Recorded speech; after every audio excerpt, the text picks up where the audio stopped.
89. Should I rebut a rebuttal or allow the employee to have the last word? This is a very common question among line managers. In general, we all have a need to justify our opinions. If we write that a staff member displays disrespectful conduct toward clients, commits excessive errors when performing routine tasks, or takes too many sick days off, our perceptions shouldn't be challenged, right? Well, there are two sides to every story. It's not uncommon for employees to attempt to recreate your version of history by providing their own version of events that led up to the written warning or substandard annual review. So, should managers generally respond in writing to employee rebuttals? The short answer is number. Unless new information surfaces from the employee's rebuttal, there is little need to justify your statements by chasing paper.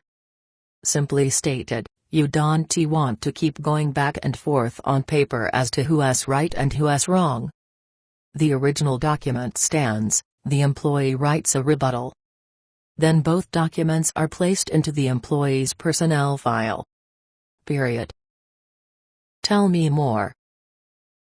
In general, allowing employees to write rebuttals is a healthy employment practice. First, it creates a more even playing field. Both sides have the opportunity to create a written record that they feel more accurately reflects events, and that type of communication should always be encouraged. Second, an employee rebuttal may surface new information that you didn't know about. If it does, you'll have the discretion to rewrite or destroy the warning you gave the employee originally. Third, if an employee is invited to write a rebuttal but fails to, it may be harder for the individual to challenge that warning sometime in the future while sitting in front of a judge or arbitrator.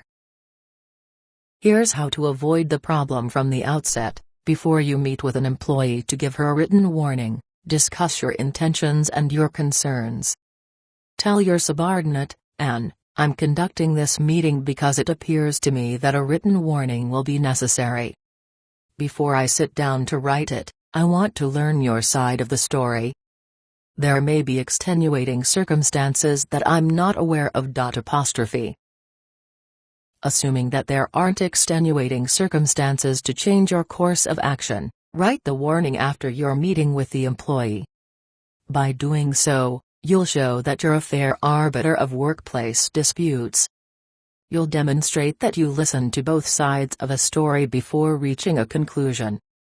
Also, you'll have the opportunity to share the message that a written warning is in the works, thereby alleviating the stress that comes when these kinds of workplace documents are suddenly brought to someone's attention as signed, sealed, and delivered. One more thing, as much as possible, include the employee's side of the story in your disciplinary narrative. Construct statements like this: "When I asked you why, you said." Such statements show on paper that you've listened to the employee's side before resorting to discipline. That's the best management practice of all.